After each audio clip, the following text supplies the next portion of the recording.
We're on the second floor of the General Assembly, actually, and this is where we've been told to stay by the authorities. That right there is Thom Tillis's door. 3 groups of North Carolina veterans joined the thousands that were at the D-Day Memorial on Friday for the anniversary. At the U.S. Women's Open, that's one great thing about this tournament. Anyone can qualify to get in, and 11-year-old Lucy Lee, all the way from California. Meetup groups are especially popular in big cities, and they have grown in popularity over the years. The original trophy was retired in 1992 and is on display at the USGA Museum in Far Hills, New Jersey. Authorities believe it started near the stove and that the duplex did not have working smoke detectors. Some veterans will be going to the D-Day Memorial on Friday for the first time. Andy? Julie, the U.S. Open's final round and Father's Day is on the same day every year, and so many families... They are known as the greatest generation. Men and women who served during World War II. I was in Normandy, and then we went from Normandy from a place called Brick-Rebec, a little fishing town off the coast of Normandy. Some of them pressed into service on June 6, 1944.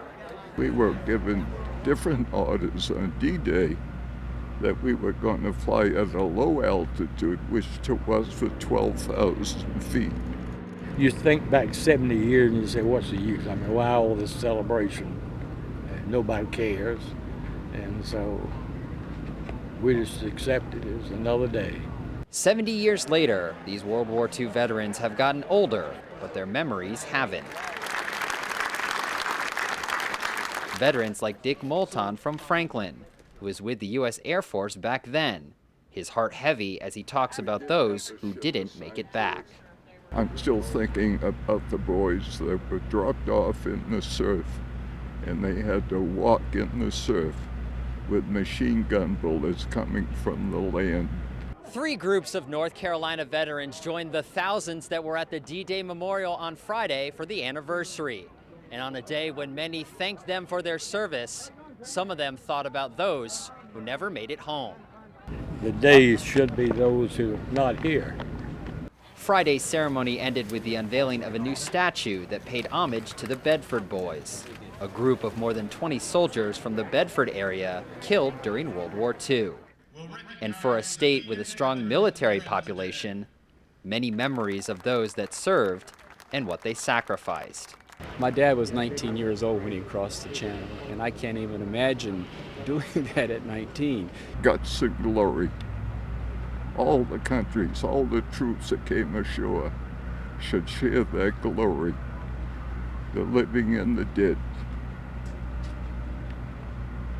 In Bedford, Virginia, Andy Madison, Time Warner Cable News.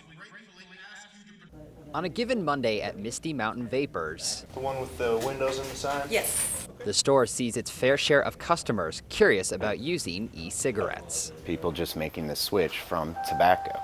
Not only smokers, but people who dip, cigar users. Using liquid nicotine in a variety of flavors, e-cigarettes are one way to get a nicotine fix without lighting up.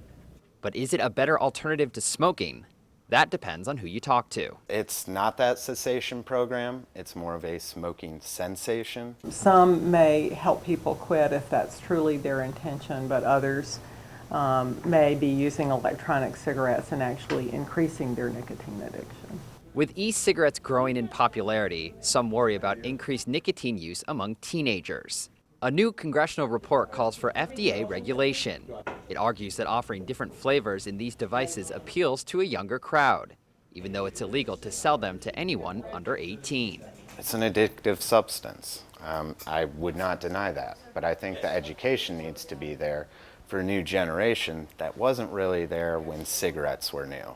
So far, the education is coming from limited research. No electronic cigarette yet has been proven as a device to help people quit. Angelini, a former smoker himself, says e-cigarettes helped him cut down on smoking. Over a year's time, I used less and less cigarettes. Meanwhile, the wait continues to see how the FDA will regulate this practice, called vaping, going forward.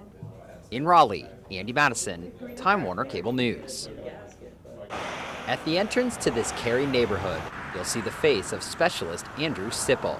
It's a loss for our neighborhood, it's a loss for our country.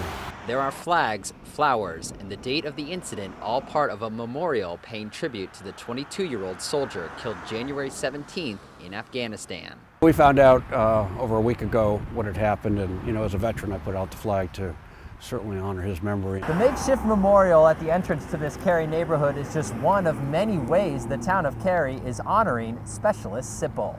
Call to order the January 30th meeting of the Cary Town Council. Mayor Harold Weinbrecht opened last week's town council meeting by mentioning the loss of Sipple. Cary has lost one of its heroes. On January 17th in Kandahar, Afghanistan, we lost Andrew Sipple, who grew up in Cary. He also led a special prayer for him.